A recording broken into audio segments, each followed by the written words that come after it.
The Logos War Saga by William L. Weaver, Ph.D., read by Google Gemini for Workspace. Persuader Voice. Book 1.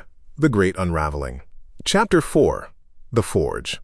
Jaren stared. The number on the screen so vast it was functionally 0. The anger at Finch, the frustration with Ben, it all evaporated, rendered petty and insignificant. This was not a discovery. It was a revelation.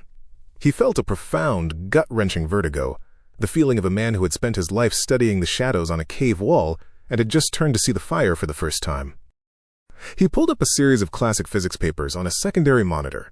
Einstein on general relativity, Feynman on quantum electrodynamics, Hawking on black holes. He had once revered these texts as scripture. Now, he saw them for what they were: magnificent, beautiful, and profoundly incomplete. They were brilliant translations of a single verse from a book whose true language no one had ever seen. Until now. He was utterly, terrifyingly alone on a new continent of reality. He had his proof. Now he just had to figure out what it meant. The next hour was a blur of frantic, focused design. The pattern was a noun, a statement of existence.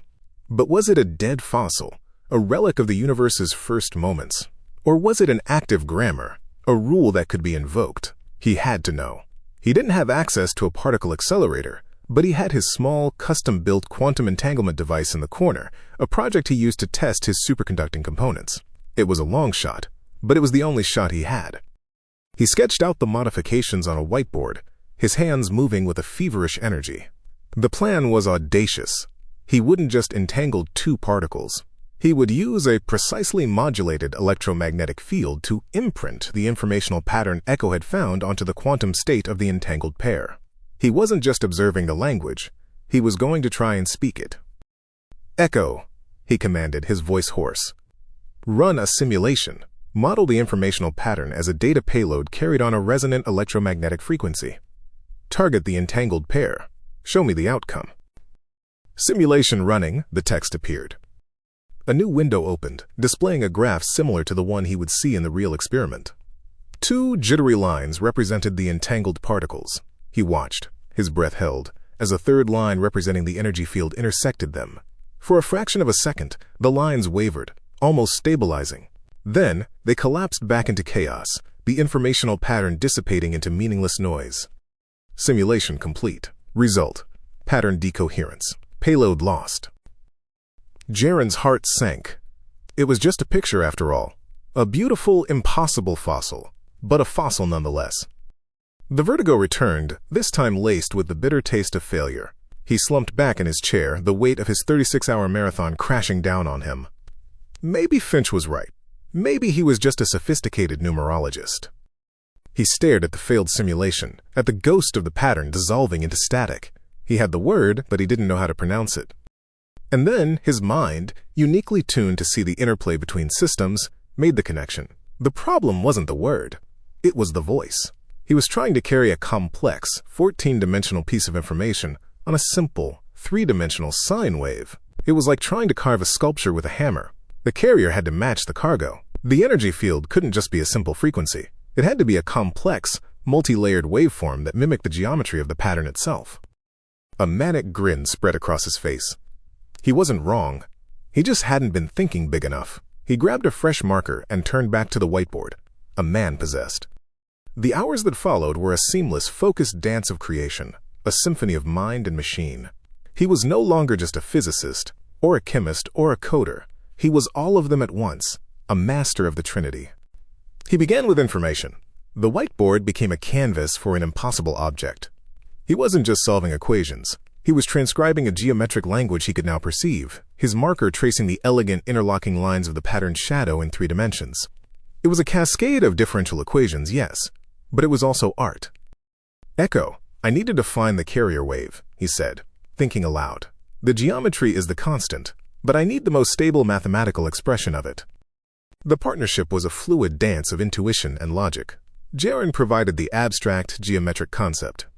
Echo, with its brute force processing, stress-tested thousands of mathematical permutations in seconds, discarding unstable variations and refining the elegant core.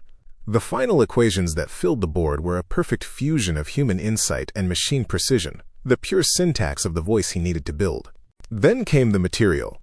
He moved to the entanglement device, the smell of hot solder filling the air as he wired in new components. His first instinct was to build a conventional waveguide, a metal tube to channel the energy. But that was old thinking. A waveguide worked by reflection, trapping the wave and forcing it forward. He didn't want to trap the energy.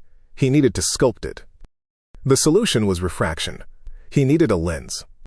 He moved to the 3D printer, selecting a spool of non-conductive polymer. A metal lens would be useless, but a dielectric one would allow the energy field to pass through it, bending and slowing as it went.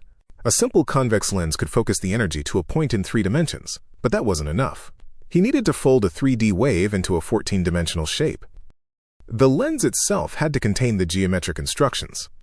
A fractal. As the printer whirred to life, extruding the polymer into an impossibly intricate lattice, he knew he wasn't just building a component.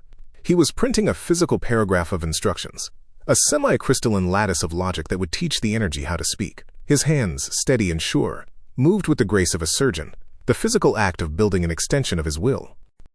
Finally, he commanded the energy. He had the voice's syntax and the instrument to shape it. Now he needed the raw sound. A single energy source would be too blunt, a monotone roar.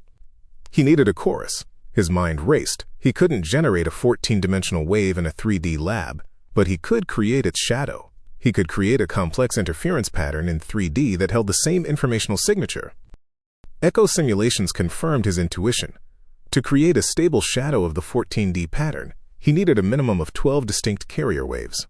It was a number that felt right, resonating with an ancient, archetypal sense of cosmic order. He physically patched a series of smaller, high-frequency amplifiers into the device's main power supply, his hands a blur of wires and connectors. At the console, he didn't just set a frequency. He used echo to orchestrate a symphony. A dozen distinct frequencies, each with a precisely calculated amplitude and phase, were set to fire in perfect synchronicity. It was like tuning 12 different instruments to play a single, impossible chord, a harmony that would only resolve into coherence when it passed through the fractal lens. The hum of echo was now joined by the rising, high-pitched whine of the modified device's capacitors, a sound he could feel in his teeth.